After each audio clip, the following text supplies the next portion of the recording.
This formula Napoleon hit upon, and we may almost say that he did so without groping about.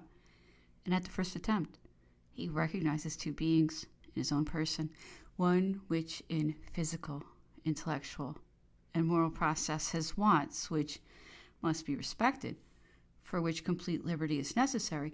The other is under the control of his sense of dignity and directed by the grand master of the ceremonies, a creature of spectacle and pomp, whose steps are governed by etiquette, and who, as soon as he makes an official appearance, is subject to all the ceremonies customary among absolute monarchs.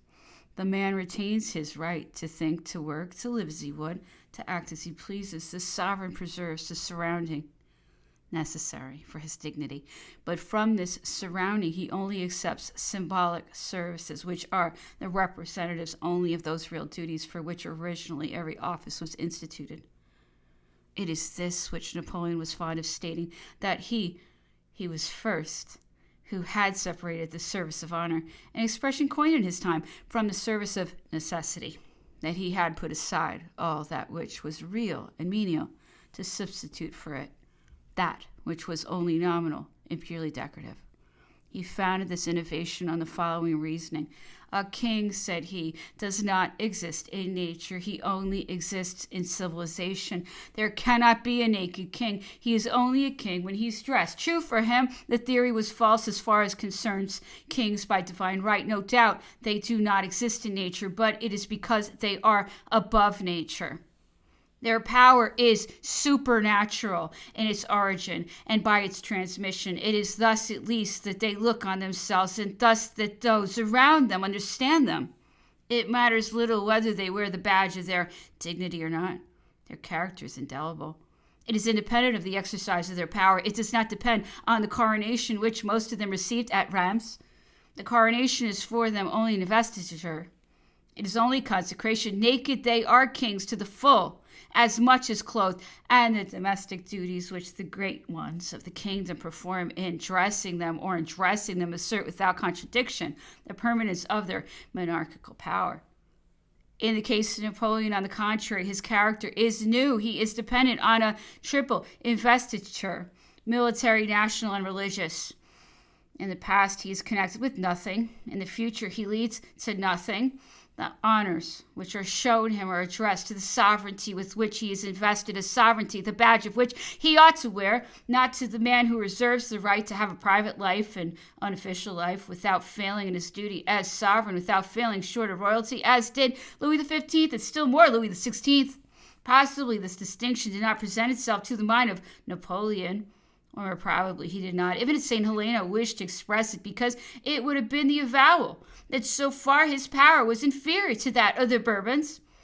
But it is a result of the facts, and he wasn't able to escape from it when he said, "If I had been my own grandson," and considered that would have been the extent of his authority if he had held it for no more than 2 generations, he affirmed, and with remarkable vigor, how far tradition was wanting in his monarchical edifice, how far, as soon as he quitted the reality of democratic right and to seek for sources of divine right, he found himself inferior to those whom he replaced. For in that, he who would not recognize the impossible knocked his head against something which was outside him and above him, time, which alone consecrates dynasties and gives them, in the eyes of the people, an air of divinity.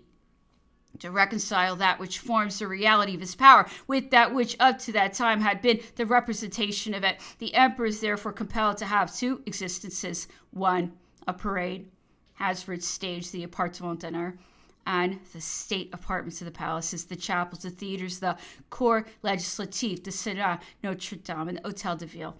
All the different scenes where he had to play in public the part of emperor. The other, his real life, his personal life, his life as a man, his life as a worker, his life of husband and of lover, flows on between the walls of the appartement intérieur. There he is himself. He appears with his familiar habits, his methods of work, his passion for order and arrangement.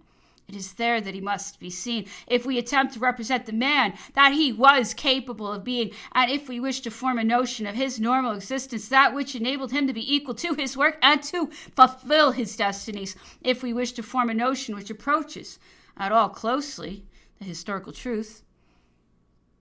the apartments their protection. To form a notion of the habits of life and the familiar manners of Napoleon and his private apartments, the best plan, no doubt, is to take the apartments to the Tuileries as a type. And we are called on to reconstruct these apartments entirely by means of documents of indifferent authority or insufficient for the purpose, in the almost complete absence of actual representation. No more than the shadow of the palace remains in which one can seek for the shadow of the emperor. Napoleon indeed spent days at Compiègne, at Rambouillet, and at Fontainebleau, but scarcely more numerous than at Schönbrunn or at Potsdam. From these places, no more particulars can be gathered than from the headquarters at Mirac and at Mayence, or from the imperial palaces at Strasbourg and of Bordeaux. It was, in fact, at the Tuileries and at Saint-Cloud that he lived longest, and each of these places is now a blank. It may be said that on an average from Floréal of the year 7 to April 1814, the emperor's official residence was at the Tuileries for nearly 3 months a year. This does not mean that he never left it, or that he slept there every night, without being a wanderer like Louis XIV, or still more Louis XV, who was always transferring his dullness from Versailles to Marly, to Choisy, to Saint-Hubert, to Bellevue, to Compiègne, to Fontainebleau. Napoleon was far from settled. When evening came, he would decide suddenly to start for Malmaison or Saint-Cloud, or would go occasionally to establish himself at the Élysée.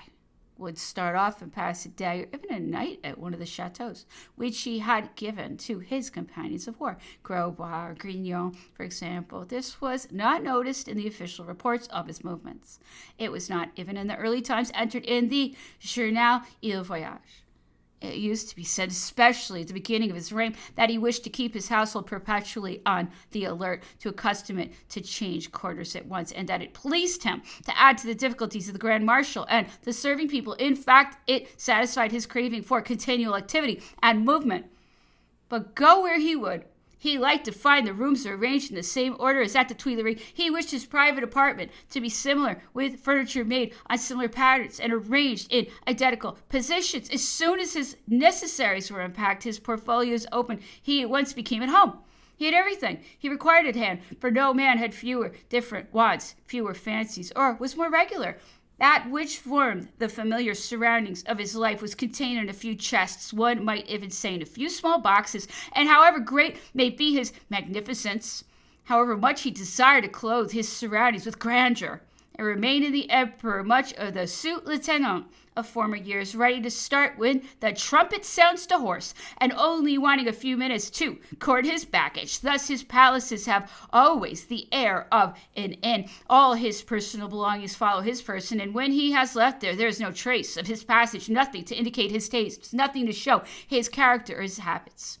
Behind his cipher on the furniture and hangings, the coat of arms, the bees, which have taken flight from his imperial mantle and settled here and there on the walls or on the floor, nothing recalls him, from motives of economy, and also because there was nothing better nor as good to be done. These seditious badges were, at a later time, covered with a shred of cloth, and kings followed each other in the use of this imperial furniture without much embarrassment, for nothing of the spirit of the first occupant is to be discovered in this furniture. He took possession of these apartments in the same way, and with as little fuss as though he were going into one of his headquarters, Osterreiter, Finkenstein, the Escorial, or the Kremlin. In every place he was at home, in the house of Louis XIV, or in that of Philip II, in the house of Ivan, or in that of Frederic. His maps spread out, his great table placed on trestles. He set to work, without the necessity of any familiar surroundings, to bring back the current of his thoughts.